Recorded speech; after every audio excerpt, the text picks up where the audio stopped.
di sini nih Ustadz. Assalamualaikum warahmatullahi wabarakatuh Ustadz. Assalamualaikum warahmatullahi wabarakatuh. Gimana kabar Ustadz? Alhamdulillah. Masya Allah, pemandangan di sini Ustadz ya. Insya Allah. Biasa. Perjalanannya juga jauh. Oh, izin bertanya nih Ustadz. Tentang fenomena yang baru-baru ini muncul di media sosial. Ini fenomena tentang ustadz-ustadz yang tiba-tiba muncul, terkenal karena dia berbicara agama. Namun isi dari pembicaraan agama itu kurang kita bisa percaya Ustadz. Itu bagaimana cara kita menilainya Ustadz? Ya, memang dalam hal ini memang betul seorang penuntut ilmu penting ya untuk memilah dan memilih. Karena tidak setiap orang yang berbicara tentang agama itu bisa kita terima, bisa kita ambil. Makanya Al-Imam Al-Barbahari sudah memberikan kepada kita sebuah kaidah.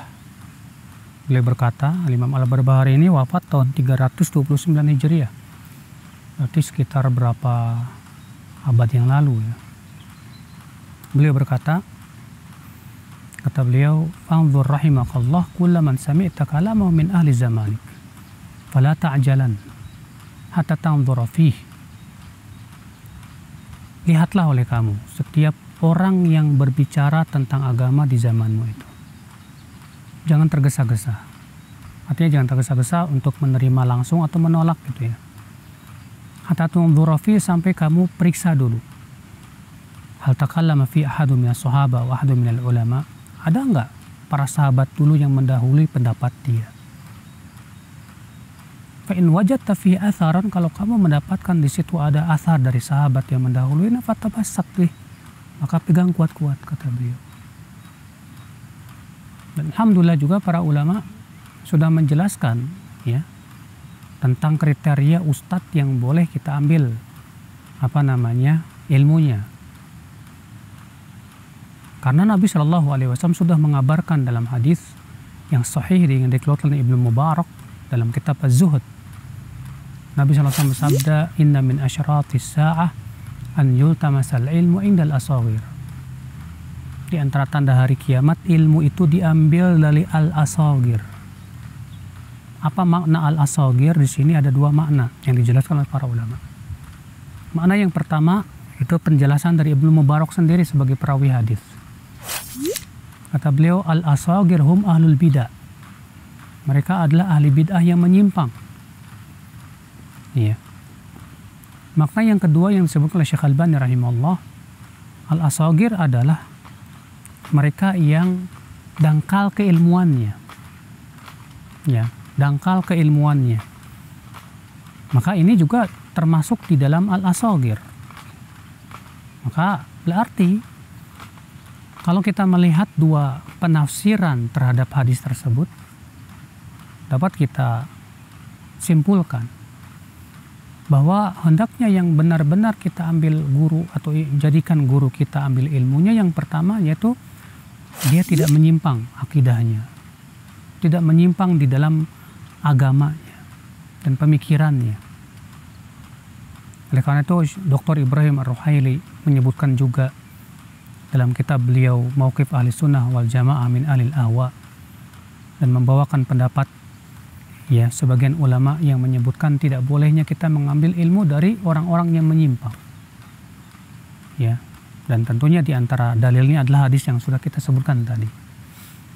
Oleh karena itu Abdullah bin Umar berkata, "Dinaka dinaka, innama huwa damuka wa lahmuka. Khudh 'anil ladzina istaqamu wa la takhudh 'anil ladzina malu." Agamamu jaga, karena ia adalah darah dan dagingmu. Ambil dari orang yang lurus dan jangan kamu ambil dari orang yang menyimpang, kata beliau. Di sini juga Ibnu Umar, seorang sahabat Nabi SAW, menekankan itu. Ya, jangan sampai yang kita ambil itu adalah orang yang menyimpang pemahamannya. Dan untuk mengetahui seseorang itu menyimpang atau tidak, berarti kita harus mempelajari betul tentang hakikat akidah Ahlussunnah wal Jamaah. Hakikat keyakinan para salafus saleh, para sahabat Nabi Sallallahu Alaihi Wasallam. Ya. Yang kedua, berarti yang tidak boleh kita ambil adalah orang yang dangkal ilmunya. Walaupun dia Masya Allah secara akidah bagus. Ya. Tapi kalau dia dangkal ilmunya, tetap kita tidak boleh untuk mengambilnya. Ya, dalam ilmu dunia saja, kita tidak boleh mengambil ilmu komputer dari orang yang dangkal ilmunya. Pasti kita ingin mengambil dari orang yang ahli dong. Betul, Ustaz. Itu dalam ilmu dunia. Ya. Maka dua perkara ini sangat penting untuk kita perhatikan. Dan sebagian ulama lagi ada yang menambahkan yang ketiga, kriteria yang ketiga, yaitu yang baik akhlaknya, supaya kita bisa tiru dia. Ya. Sebab ketika guru kita akhlaknya buruk, ya maka tentu ketika akhlak buruk itu menjatuhkan martabat seorang guru. Apalagi kalau ternyata akhlak tersebut berhubungan dengan hal-hal yang perkara sifatnya maksiat, ya. Tentu menyebabkan dia pelakunya fasik. Tidak boleh kita mengambil ilmu darinya. Nah, kalau misalnya kita masih belum jelas nih keadaan ustadz ini bagaimana, belum jelas kepada kita apakah dia akidahnya lurus atau tidak, belum tahu, maka yang lebih baik kita jangan ambil dulu, hati-hati dulu. Makanya di dalam ilmu hadis, perawi yang majhul itu tidak dikenal siapa perawi ini, itu tidak boleh, derajatnya itu masih didiamkan dulu, tidak boleh terima dulu sampai betul-betul jelas siapa perawi ini. Ya. Maka para ulama hadis sudah memberikan kepada kita kaidah dalam hal ini. Ketika kita tidak tahu keadaan seorang ustadz ini, apakah dia bagus, lurus akidahnya, manhajnya, dan yang lainnya. Nah, bagaimana caranya dalam ilmu hadis? Siapapun yang mempelajari ilmu hadis, kalau kita ingin mengetahui keadaan perawi hadis, maka biasanya kita mencari perkataan ulama yang betul-betul tahu tentang perawi ini. Makanya para ulama berbicara tentang para perawi. Ya, si fulan thiqah, si fulan dhaif, si fulan pemalsu hadis, dan yang lainnya. Nah, tentunya mereka yang berbicara ini juga betul-betul orang-orang yang hati-hati. Karena di zaman ini terkadang ya ada orang yang membicarakan orang lain tuh nggak hati-hati. Hanya sebatas dia nggak ngaji ke gurunya langsung dikatakan ya diragukan dan yang lainnya. Tentu ini juga tidak bagus, parameter-parameter seperti itu. Maka kita kita bisa bertanya kepada para ustadz-ustadz yang kita yakini dia hati-hati dalam menilai orang lain dan dia juga punya keilmuan yang luar biasa.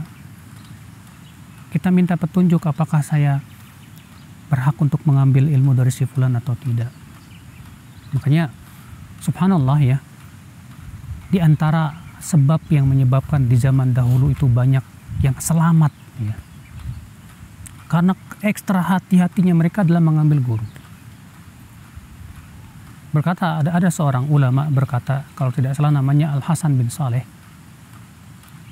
Beliau berkata, dahulu kami kalau ingin mengambil ya ilmu dari seseorang, kami duduk 2 bulan memperhatikan orang ini dan bertanya-tanya ke orang-orang.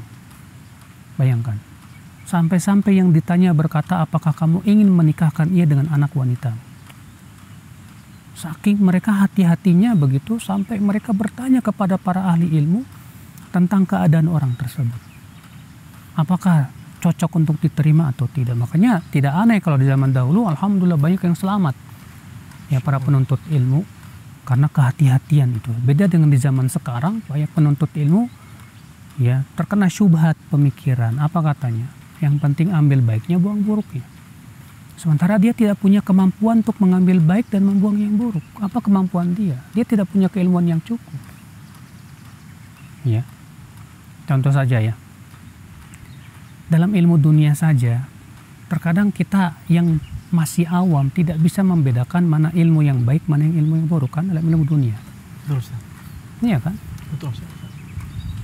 Itu kita yang awam dalam ilmu dunia, apalagi ilmu agama. Makanya tidak mengapa dan tidak salah seorang penuntut ilmu di awal menuntut ilmu dia hati-hati dulu. Dia belajar kepada ustadz-ustadz yang dia yakini akan lurus dulu manhajnya. Udah, cukupkan dulu dengan itu dulu. Sambil dia juga minta musyawarah dengan ustadznya dan yang lain. Kepada siapa yang bisa diambil. Nggak masalah. Karena itu untuk keselamatan agamanya.